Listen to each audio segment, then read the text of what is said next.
Sanibonani molweni, ndiyanamkela ku-TV ngesixhosa. Iqhubekile ke i-meeting kodwa wafika nomseleki othi ufike late ngamabomu ngoba ebefuna baqale bazincokolele bebodwa then afike ke. Ungenile ke avele amhleka ke amakhosikazi akhe onke ngendlela ebenxibe ngayo bethi hayi kuzoliwa namhlanje. Umakhumalo uvele wamculela ke yena ke bethi nje unedrama bebengalindelanga le into uyathanda ukujongwa. Umomkhulu uye wamncoma ke uba umhle wamnika neagenda yemeeting yabo. Uqale ngelithi ke uMacele wake wamoyikisa ngentothe yakhe yayithi mabahambe abahambayo uzosala eyicenga nabayicengayo. Umayeni ebedikwe kubhalwe ebusweni ke ngale into ithethwayo. Umomkhulu wongeze nelithi watsho noba vele wabathatha emadodeni. Umbali uthe ke ecaleni vele kuyenzeka umuntu akufumana unendoda kodwa abe engcono yena kunale unayo. Ethi uyibeka rongo ke umseleki ngoba ngoku ingathi babetshitha babenenqwaba yamadoda. Ethi umseleki uyawazi ama-relationship ayofike bekhona kodwa wabalihlaza ngentetho yakhe. Umseleki ke uthe uyavuma wathetha kakubi kakhulu. Ewe ngela xesha kwaku-right uba angawathetha la mazwi ngenxa yemiko yayimnyanzelisa. Kodwa ke uthe xa sele ezijongela waziva naye uba wathetha into elumezayo. So uthi ke kude kwafika into ethi kumele awarhoxise kwabo wayewabhekise kubo lo mazwi. Watsho wathi uyaxolisa. Umayeni ecaleni uthi xa ungumuntu akumelanga ube uvele uhamba uthetha amazwi azokuxaka ethubeni. Uthi ke noba angaxolisa kuyafana kuba wathetha into awayefuna ukuyithetha vele. Umomkhulu ebebuze uba usabathanda na. Uthe ewe usabathanda and usazobabonisa indlela abathanda ngayo. Umseleki ke uthi uMayeni noMangwabe ayimphathi kakuhle into yokuba bathule kule meeting.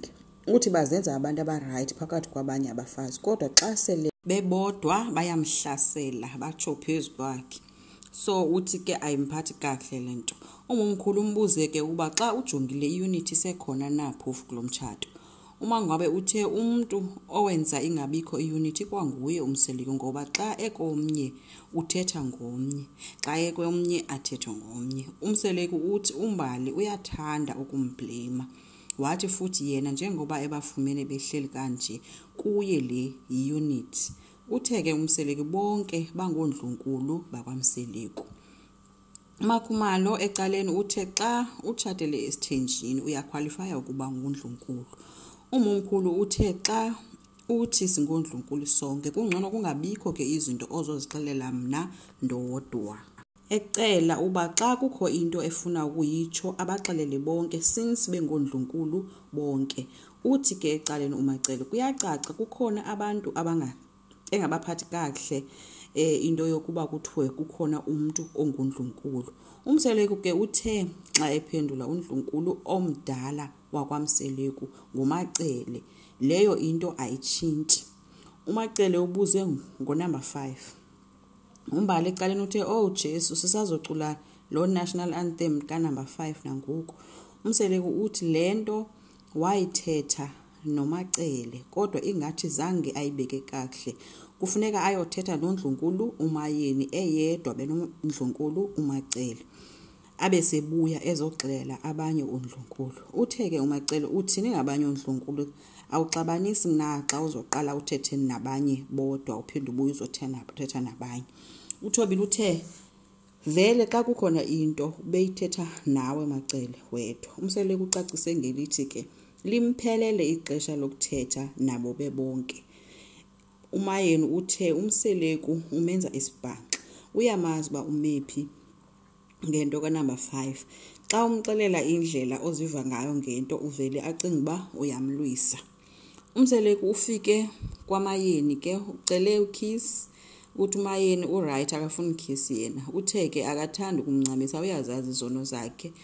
Bebeyihleka ke ngelo xesha benomseleki. Baqhubekile ke bencokola ke ethi umseleki kukhona umbuzo owabuzwa nguMacele zange akwazi ukuphendula ngela xesha.